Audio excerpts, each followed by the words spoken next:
record this training session. That way, we can look at it for reference. If you guys want to look at it in the future, that will be just fine. Okay, excellent. Thank you. All right. Let me just. But I'm going to close the screen a little bit and bring it back up because I want to stop all the notifications that are coming in, the sounds of the notifications. All right, we're back up. All right, so let's just go through that.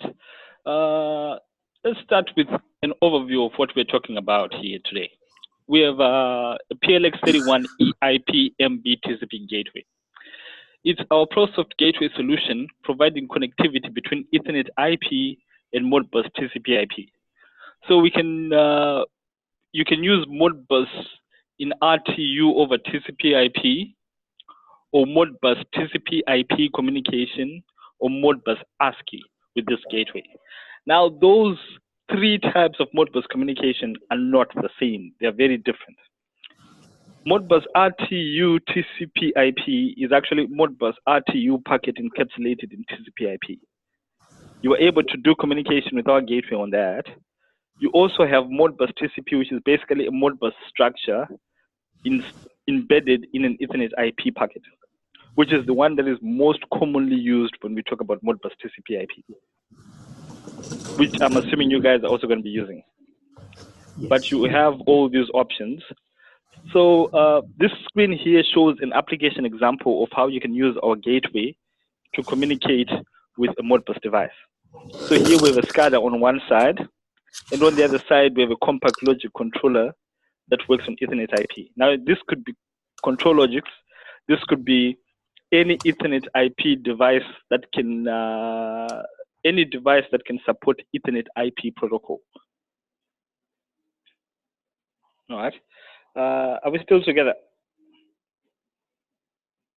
Hello?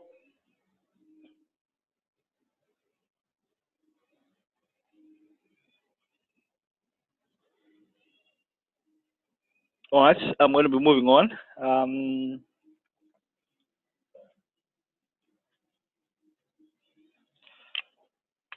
All right, let's go to the next screen up there. Yes. So these are more Ethernet IP application examples. So with our gateway, you can have multiple devices communicating on Ethernet IP. You can also have multiple devices on your Modbus TCP connection. Right. That's the beauty of our gateway. You don't only use it to communicate with a single device, but you can have multiple devices communicating with each other.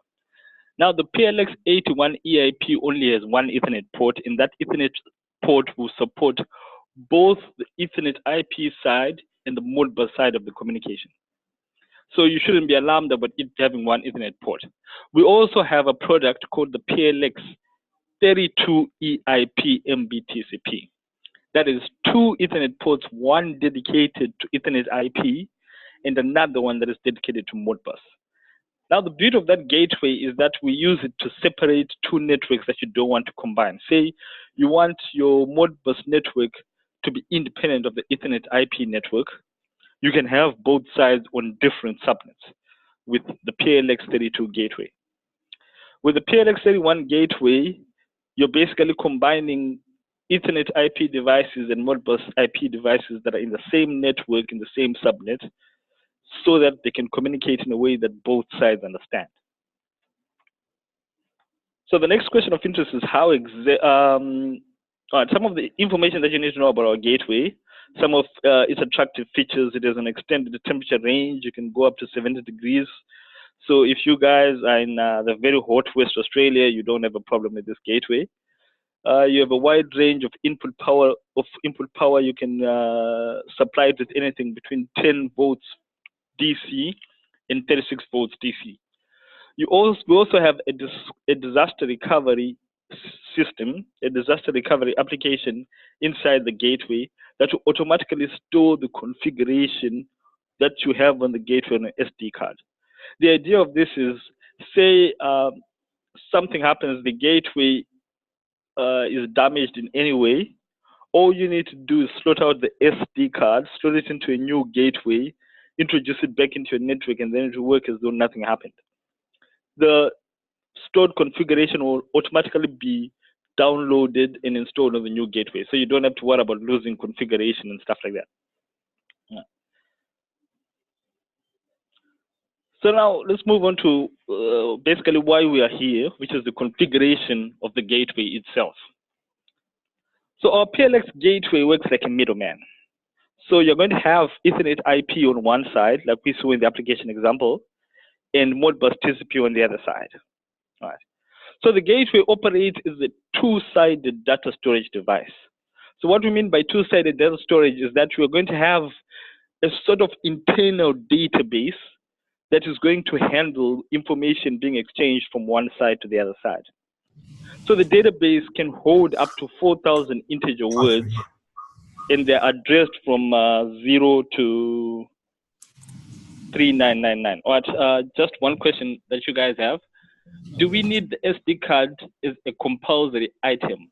No, the gateway can operate without the SD card, but it's always a good idea to have a backup just in case anything happens. So to have a backup of your configuration, there's definitely nothing wrong with that. It will be an advantage to yourselves to have an SD card installed. All right, so moving on to the configuration part. So as I was saying, the gateway operates as a two-sided data store device with a database. The database ranges from 0 to 3999. So you have 4,000 integer words that are 16-bit long that you can use to communicate with your Modbus device.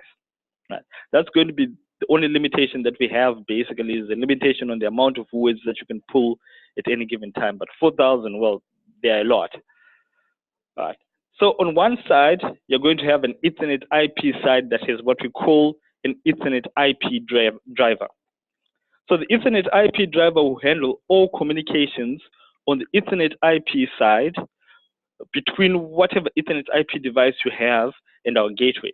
So it's going to be transferring information back and forth, and the driver handles how the information is going to be stored, how the information is going to be sent back, what commands are going to be used, and stuff like that. On the other side, you have a Modbus driver. The Modbus driver will only handle the communication between the gateway and your Modbus device. So it will handle what function codes you use, what instructions come in, what requests, what responses to give, what requests to send out, and stuff like that. The beauty of our gateway is that the Ethernet IP driver is independent of the Modbus driver. So if one driver fails, that won't affect the communication of the other driver. It also helps in diagnostics. So if you're diagnosing the gateway and then you see that, oh, I can get one side of the information, but I can't get the other side, then you know I should only be focusing on my communication on the Modbus side and not the Ethernet IP side. I'm going to show this when we do a demonstration, and that will kind of show the simplicity of the gateway when it comes to the configuration steps involved. All right. So talking more about the internal database, you have to visualize something that is like a big data store. So our gateway allows you to divide the database into certain locations and give those locations particular responsibilities. So you have one location that you set as a read location where you're going to put read information. You have another location that you can set as a write location where you're going to write information. Now here comes something that I feel a lot of people have a head on understanding. But the beauty of it is once you understand what I'm about to say now, you basically know how to configure the gateway. It is the importance of the words read location and write location from our point of view. So when we talk about read, what we actually mean is you're going to be reading from a Modbus device and reading from our internal database. So that means the device that is on your Ethernet IP side is going to be reading into and reading from the Modbus side.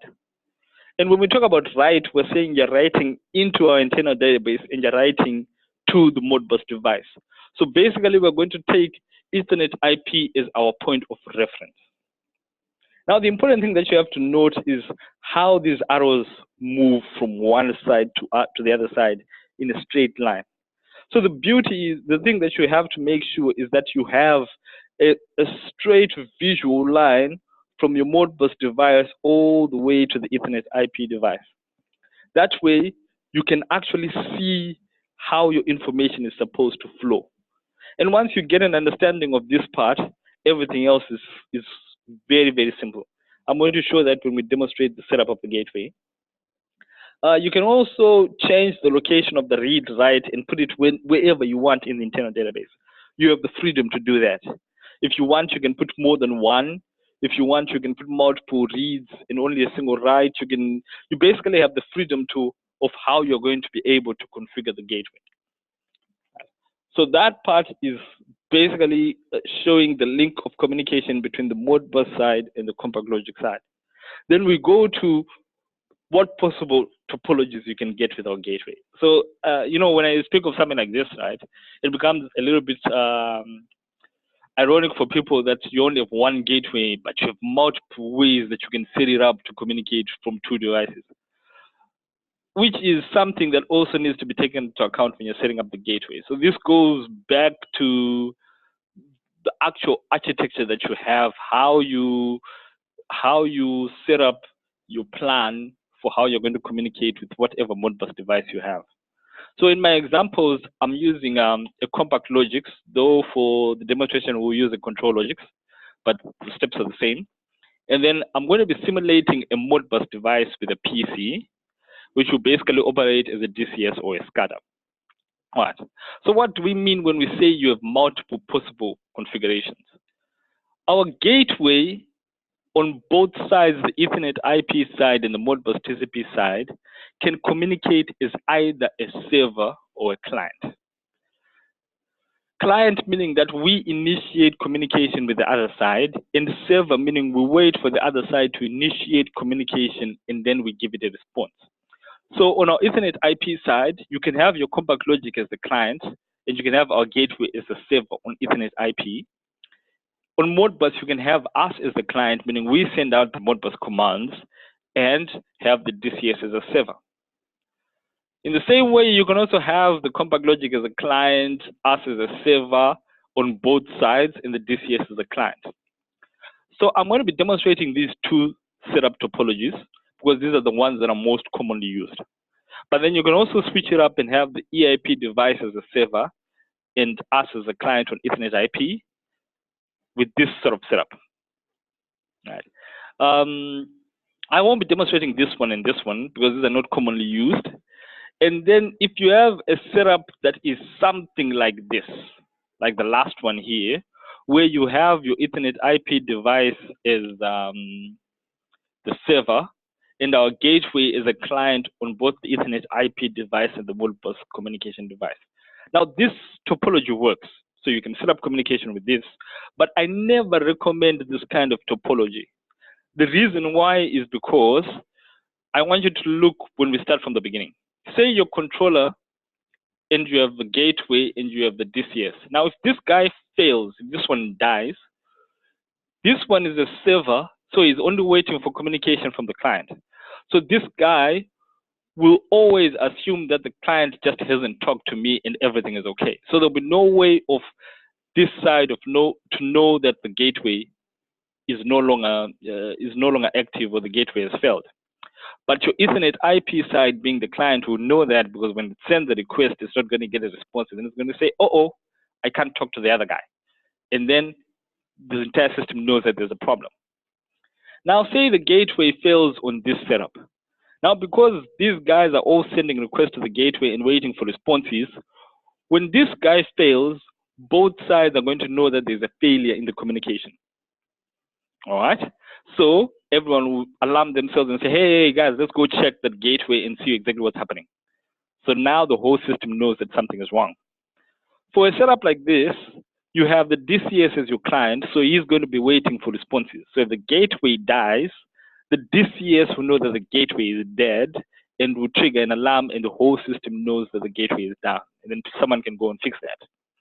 Now, the reason why I do not recommend this one is if the gateway fails for any reason whatsoever, if power goes down or something, because this guy is the server and this one is the server, our controllers have no idea of knowing that the client has failed, because they'll just assume the guy hasn't sent me a command yet. So we never recommend a customer to use this setup. It is a possible setup. It will work. It will communicate. But now, because you don't have any info, because you don't have any fail-safe to a failure, it is not a recommended configuration. So if you guys planned a configuration like this one, you're going to have to change it into something, one of these two, which are the ones that I most prefer. All right. So let's go a little bit deeper into the configuration, and then here we're going to start doing a bit of hands-on training so that I'll show you guys exactly how to do that. So the first part of what we're going to do hands-on is going to be configuring the Ethernet IP side, which is the way that we communicate on Ethernet IP. Now for a gateway, there are two ways of communicating over Ethernet IP with a PLX gateway. The first one is using class 1 I/O connections. So basically, that's the same way that if you have a Roku controller, the same way that the Roku controller communicates with its in-chassis modules and Roku devices.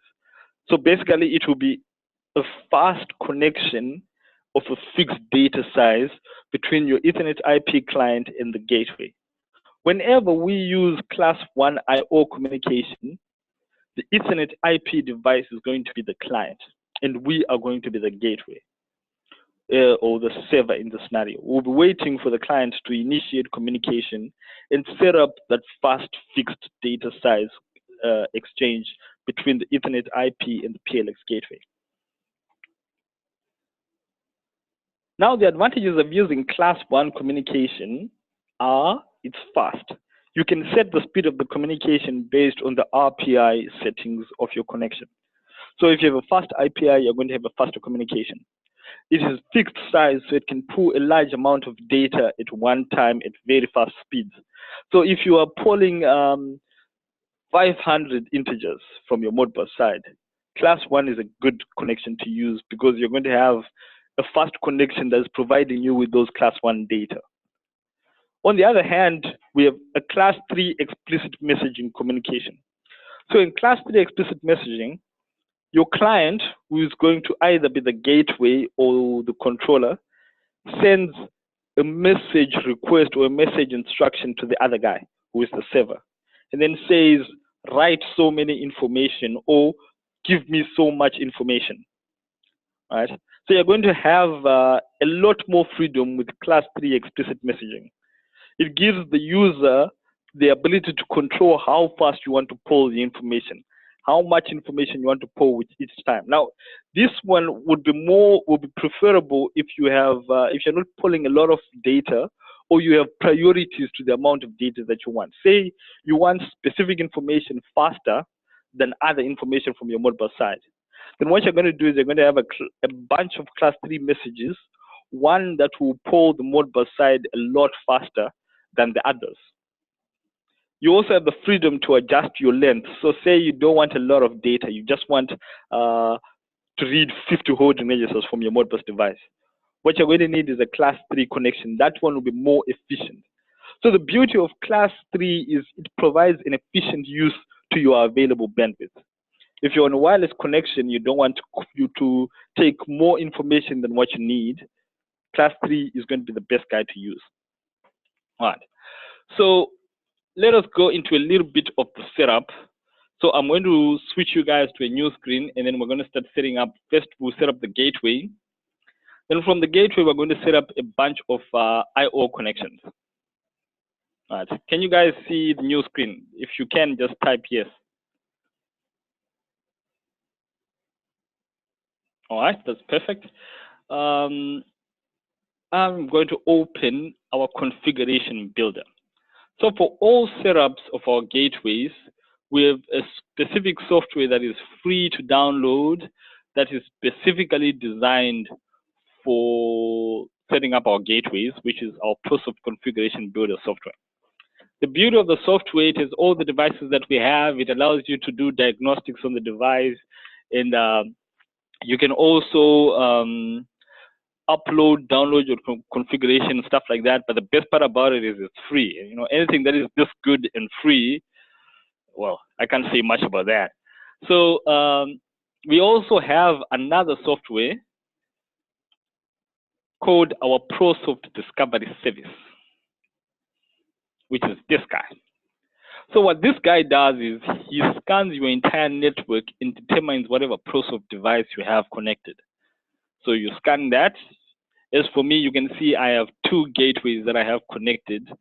PLX EIP MBS, which is Modbus Serial Gateway, and a Modbus TCP Gateway, which is the one that we're going to be using for this demonstration, right? So what you can do with this software is you can assign an IP, you can reconfigure the IP of the gateway. You can assign what we call a temporary IP. You can also see the device details as well.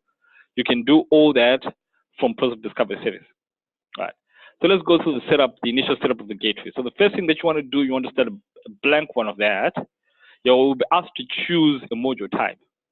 So you're going to choose the PLX31 gateway. If you're doing EIP to Modbus TCP, you're going to select PLX31 EIP to Modbus TCP. Okay. So the first step to setting up our gateway is going to be setting up your Ethernet IP configuration. Because you don't want to point to a wrong configuration, to a wrong IP address, or to change your Ethernet IP address.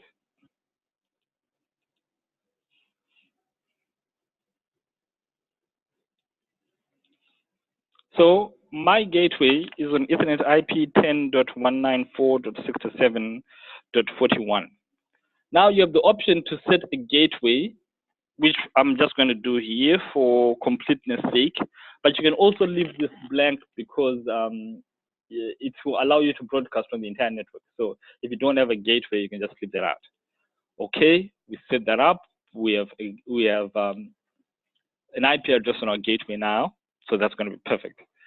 The next thing that you need to do is you need to decide, what am I going to do? What setup am I going to have? Am I going to have the gateway as a server on Ethernet IP side, or is it going to be a client on Ethernet IP side? For today's demonstration, we're just going to make ourselves a server. So we know we're going to be working either with class 1 connection, which we're going to be a server by nature, or we're going to be using class 3 connection as a server. Right? So when you have class 3 connection, what can you configure? You can configure the data size or the file size. Now, this is when you're using SLC messaging. So say you want to message using an SLC type messaging, that's the one that they use in micrologics, in SLC controllers and stuff like that. You have a specific N file size. So if our file size is 100, that means you can go from N0 to N99. If you put file size to 1,000, you can go from N0 to N999. But for now, we just leave it as is. That's fine. This is for the class 3 connection. But right now, we're interested in the class 1 connection, where by default, you have 2 connections that you can set up. So on the connection, if we take connection 1, which is the one that we're going to be setting up for this demonstration, you have what we call the input data address of a database.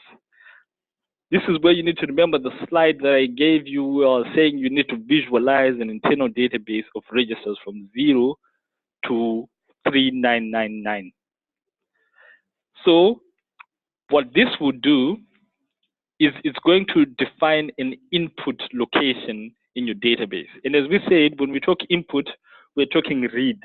And if we say read, we are putting in reference to the Ethernet IP side. So basically what this will do, this data block, which starts from 0 and is 248 words long, is going to be reading information into our Ethernet IP controller from our gateway. So it's going to be flowing in that direction if Modbus is here. Output is going to be the right part.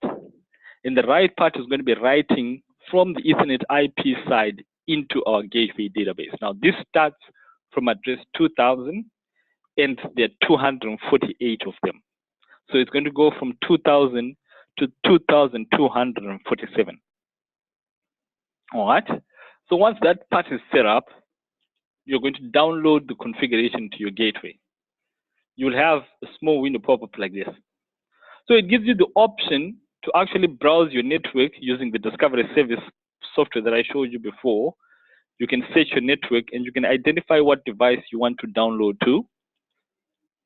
You can test that connection just to be sure. Then you can download that. So it's going to take a minute. While that one takes its minute, we are going to open our configuration for our controller. So for this setup, I'm going to be demonstrating with a ControlLogix processor. And then I'll show you first how to set up a class 1 connection, and then we'll move on to a class 3 connection before we go to the Modbus TCP device. Okay, I have my controller software open. I'm going to create a new project. I'm going to give that project a name. So PLX training. I'm going to give it a location that I want it to be stored in. So let's go.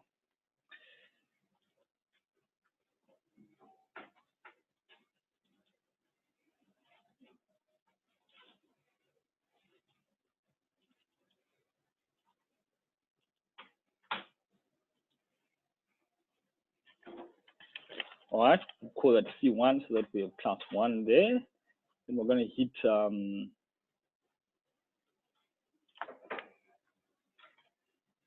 OK. That will create a new project.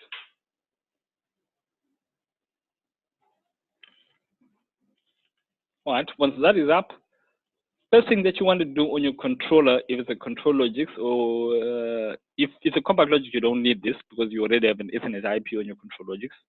If it's a CompactLogix, you want to add your ENT card.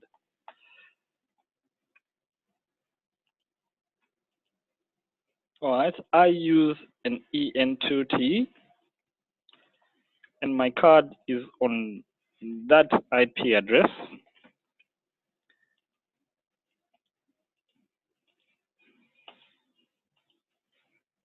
All right, now once that is done, the next thing that you want to do is you want to add your gateway, which is our PLX gateway in this case. So you want to add a new module.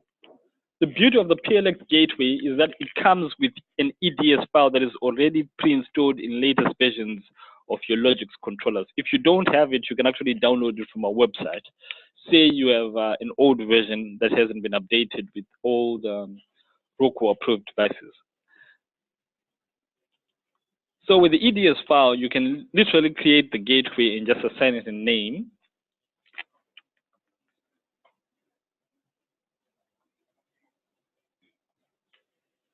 And then you also have to set the IP address that we just set in our gateway.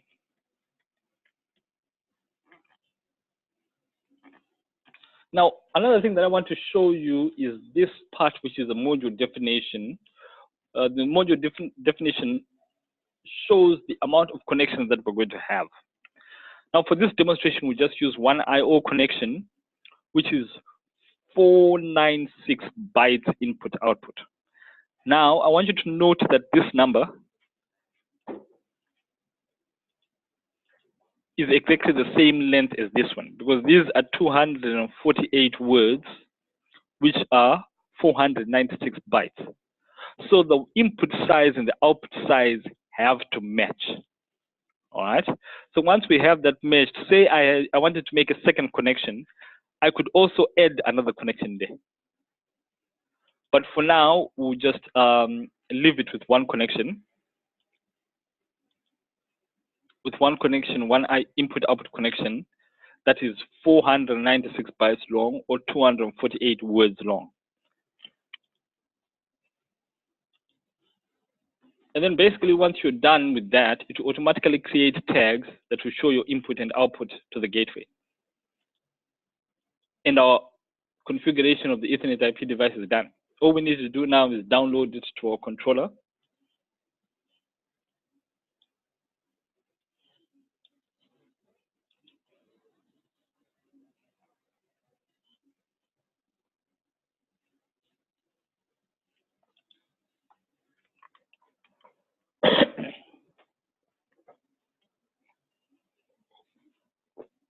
Yes, we want to see our controller in run mode.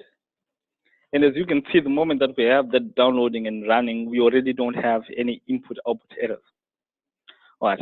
The question now becomes, how can we prove that we're actually communicating on Ethernet IP side? Well, that's easy to prove.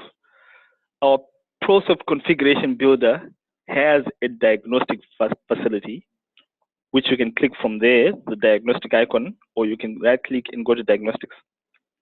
It will open a diagnostic window that will show you the module status as in real time as the module operates, right? So what can I see from here? I can see my class 1 connection. I can see the connection status. I see my connection configuration. I see who is connected on connection 1. I see what the RPI is that I sent, the communication timeout, and this configuration error. And we see we have a 0 there, so that means there's no configuration errors. But that's just the status. Now let's check the actual information. Now, if we go back to our control logics, we know that one side we are reading from our gateway, which is input. All right. So if we're actually reading, we can confirm this by changing the value and expecting it to change back to a 0. Every time you try to update somewhere where you're already reading, it's going to be overwritten by the actual value coming from the gateway. But that's one side. Let's try to write something to our gateway and see if we can actually see that information.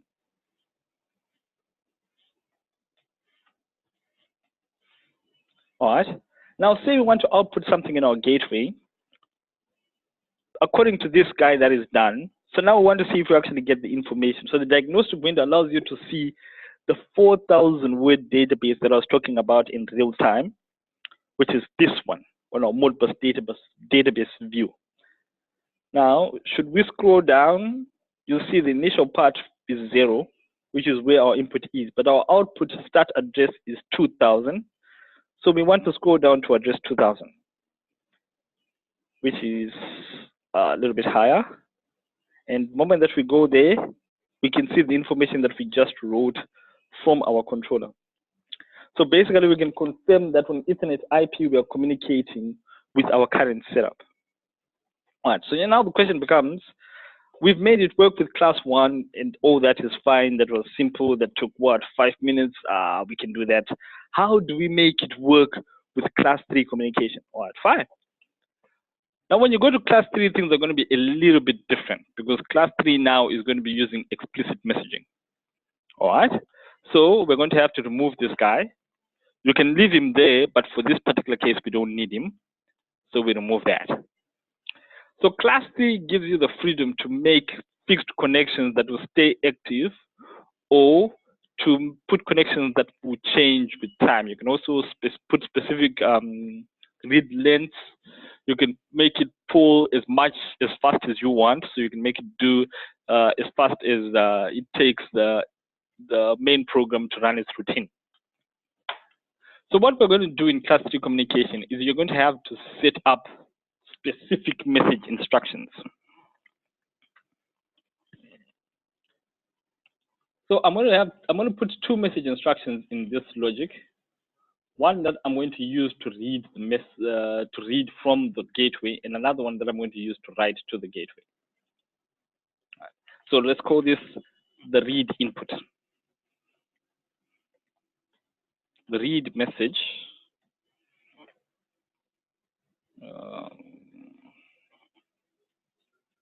And we'll call this the write message.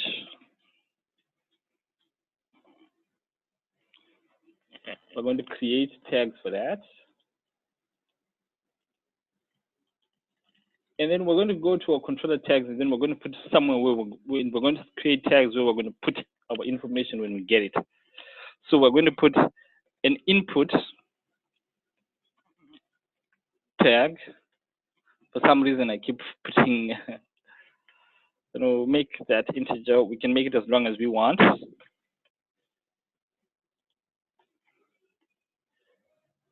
We're also going to put an output write tag.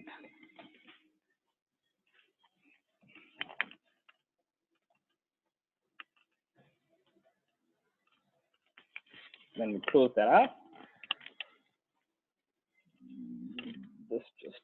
make that for formality's sake. Okay. Now from here, we're going to set up our connection. Now our gateway can support CIP table read, CIP table write, CIP generic, PLC3 communication, PLC5 communication, as well as SLC communication. For this example, we're just going to use the simple one, which is CIP data table read and table write. So for the read message, we're going to use table read. We are going to put our source element, which we predefined in the gateway. Under the int data array, we can set the size to whatever size we want. Let's just make it 100. And then we're going to tell it where it has to store the data. So it's going to take 100 integers from for internal database. So it's internal database 0. And then it's going to store them on input read. And it's going to take 100 of those. Next part is going to be setting up our connection, right? And we're connecting through the Ethernet, the ENT card, all right? So let's work through the communication. The first step that our message is going to go is out of the controller onto the backplane. The next step is going to be out of the backplane into slot 1, which is our ENT card. And you can already see that changes to show ENT. So that's in backplane into ENT card. The next step is going to be out of the Ethernet interface. And then from the Ethernet interface to the gateway, which is on IP address 10.194.67.41. Then you apply that, and that's your path. Click OK. We've set up that message. We go to the next one, which we want to be a CIP table write. We are going to store we're going to take the value out of the output write array that we created. We'll take 100 of those, and we'll store it on internal database 2000, because that's where we start to write. We set up our communication path, which is going to be out of the EN2T card, out of its second interface, and into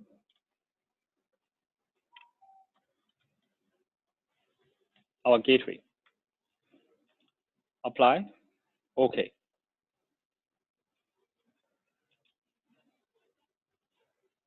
Then we want to make one small change, because this is a continuous instruction that is going to continually run. So we need to put a break in it so that it restarts after every completion. So we can do that by putting a small stop tag, and we can link that to one of our messaging instructions, so that whenever the message instruction is done, is not enabled, we can restart that again. Communication, we download that.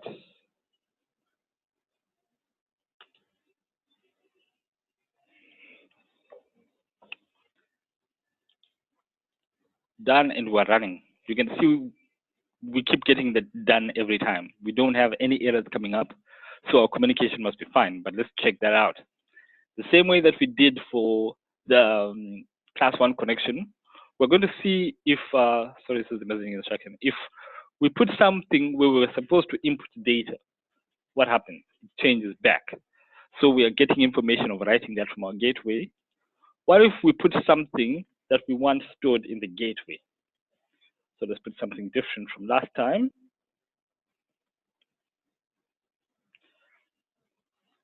That scores is not overwritten. If we check into our diagnostic page, we want to look again at our decimal database around address 2000, and we see the information that we just got. So we've established communication using both class 1 and class 3 connection, and that's how you do it with our gateway. All right, so that we've configured the first part. I'm going to stop sharing and switch back to my slides so that I can show you guys the Modbus side. All right, perfect. All right, so we've done the Ethernet IP, we've done the I/O configuration, and we've looked at the Ethernet IP side. But now when we look at the Modbus side, it becomes different. So we can handle ourselves as a Modbus server. We can also operate as a Modbus client. And when we're a Modbus client, we have Modbus commands that we execute. All right. So the Modbus commands are going to be sent to the server, who's going to reply with responses of data based on how we set the command. So for example, a command like this one, we enable the command, we put the database address, which is where we're going to store the data in the internal database.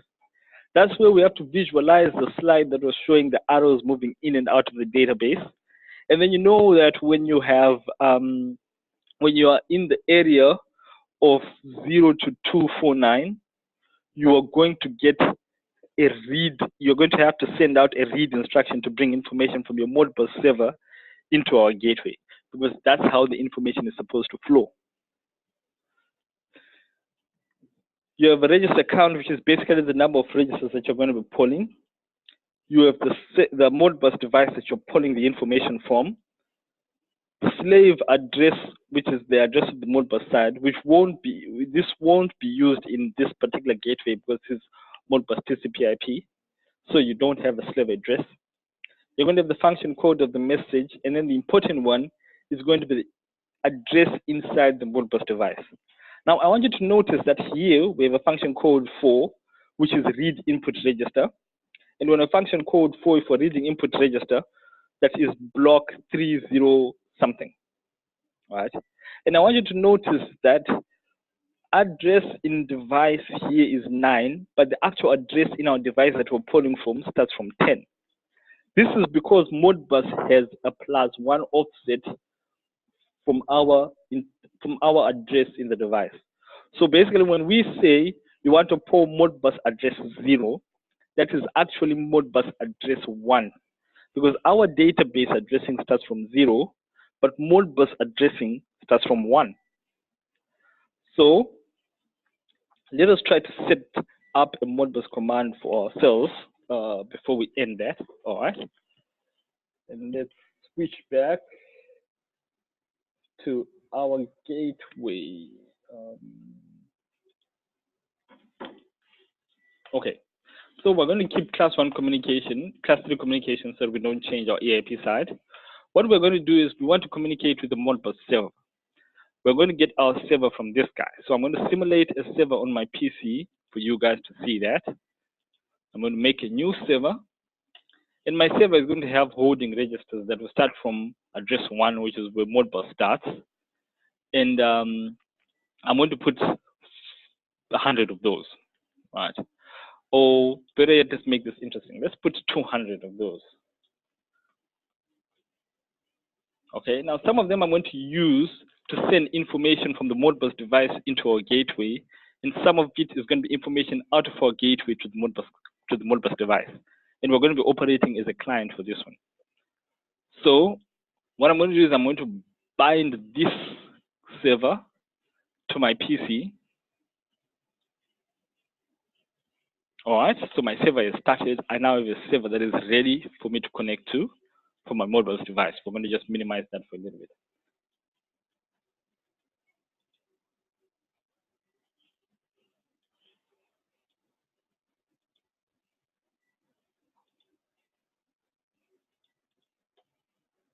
All right, so my PC is an interface on IP address .100, which is where the server is going to be, hopefully.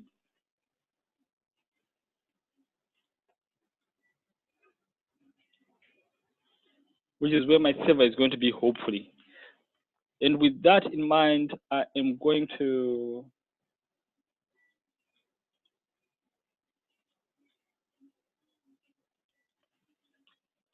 go to my gateway, and I'm going to set up a new Modbus command, right? So I'm going to be operating as a Modbus client.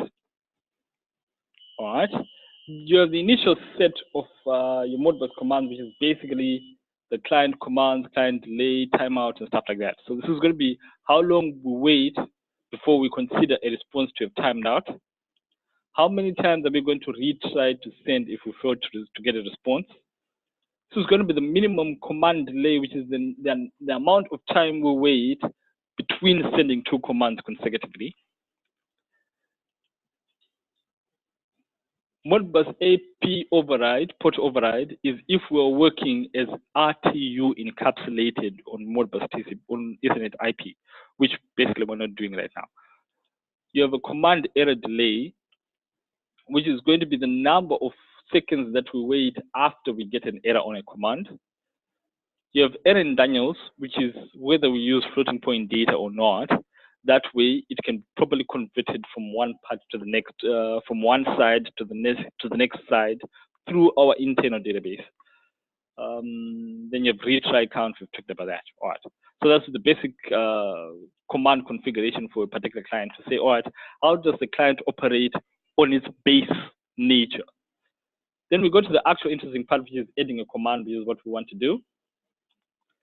All right, we're going to add a row there, and then we're going to put our command. So our first command, we're going to make a read command. So we're going to enable that. So you have two options. You can either enable, you have three options. You can enable, disable, or make a conditional enable. So for a conditional command, it will only be executed if information changes from our Ethernet IP side. So if the Ethernet IP changes the information, then it executes a conditional command on that. All right, so for now, we're going to put a continuous command. We're going to store it internal address 0, which is where we put information that we want to send to our Ethernet IP device. Let's put a crazy register count. Let's say 100 for those. We're not going to put a swap code. What swap basically means is how are we going to order our information when it comes in? Are we going to swap the bytes in a single word? Are we going to swap two words? Are we going to, what order are we going to swipe in? Are we going to swap the information in? For this, you can read more information of this from our user manual. It will basically show you all the steps and all the configurations that you can have for swap codes. Here we'll put the IP address of the Modbus device that we want to communicate to. .67, which is my PC.100, that's the simulation device. The ports that we're using, the slave address, which is on slave address 1. The Modbus function that we want to do, for now we want to read our holding registers. And then the device in address. Now this is where the 1 offset comes in. So because we want to read from 40001, we are going to put the Modbus address to 0. Now the 4 is stipulated by the function code. So when we say read holding registers 4x, that means the address that we're actually going to start reading is 4000 and something. And then this will stipulate the actual address in the holding register table, which is the 4000 table, which is address 1. Then okay, we have that command put in, we put okay. We may not have a lot of time for this training, so let's just press the other command as well. So I want to add row, might as well make it yes, or right, let's do this, cancel yes. Let's take this one, we can delete that row, get a little bit creative with this one, we can copy that row, and we can paste the row again. That way we don't change a lot of stuff. We pick that one, we want to write, so we're going to be outputting. So we want function code 16, write multiple registers. We want to change our internal address because we're starting to write, what is it, 2000. Remember the arrows, so we want to keep that flow. And we want to change the address that we're going to be writing to so that we don't get confused with information. And then let's put address 100. So just after our read area in the Modbus side, we're going to write that. So you also see a freedom that you get with our gateway. You can decide where you want to put the information, not only in the gateway, but also in the Modbus device. So I can make it anywhere I want the Modbus device, the Modbus device to be. I can put the information exactly where it is needed at any time. We hit OK on that, OK to that, take that and download.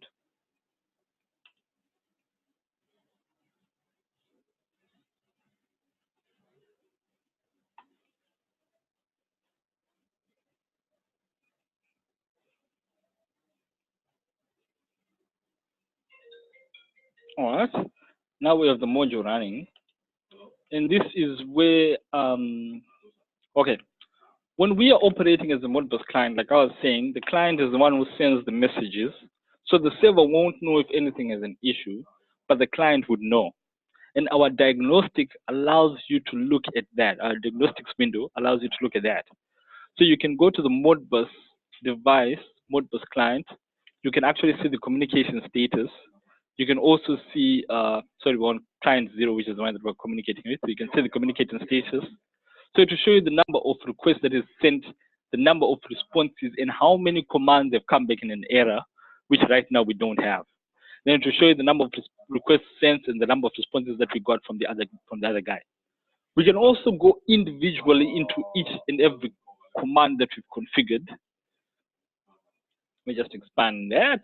And we can see for every command what the command does, the command configuration, and what the last error is on the command. So do we have any errors? If it tells us that we have a value of 0, that means we don't have any errors that are coming in. So basically, according to the gateway, the command is working as we would expect it to. But let's actually see if we actually get data.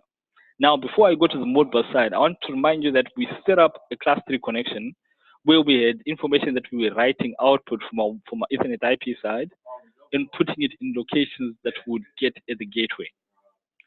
Now, if you go to our Modbus device, you'll see that we already have that information that we just sent coming in.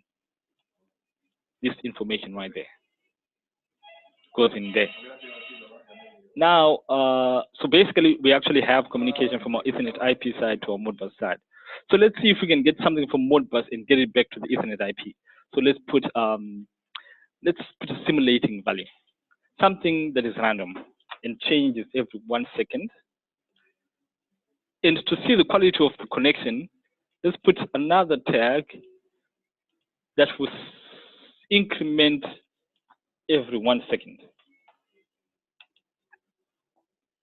That will tell us how fast the communication is. And just for enjoyment's sake, let's put another one that decrements 1 second, and let's put that there.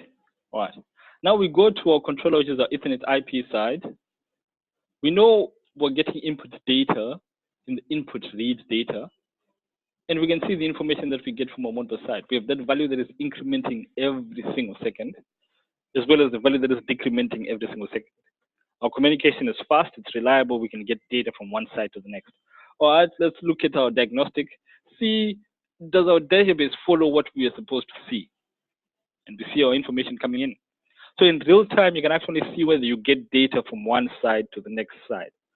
I was hoping for us to do a part where the gateway operates as a server, but we do not have time for that, unfortunately. Our time is crashed up. So what I'm going to do is I'm going to try to, I'll open myself up for if you guys have any questions before we finish up. And if you want to discuss further setups, further topologies, what you can and cannot do, I am just going to give you my email address.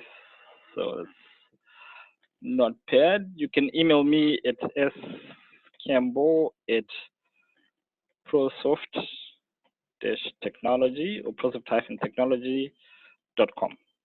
All right. So you send me an email if you have any topologies that you want to discuss. If you have any questions on the setup, if you have, if you try it yourselves and you run into any problems, just send me an email. Say I'm not around. You can also email us at support.ap@prosoft-technology.com. All right. And someone will definitely try to help you out if I'm not available. If I'm available, I'll probably be the one who takes over your case. So before we close, do you guys have any questions at all? You can just type them in the chat.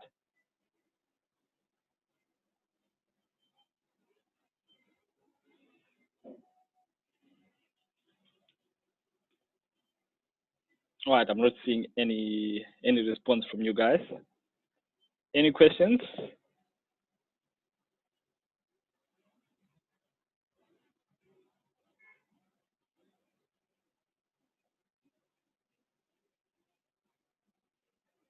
Okay, yes, I can forward you a copy of my slides. I will pass them to Gordon, and Gordon will send them to you.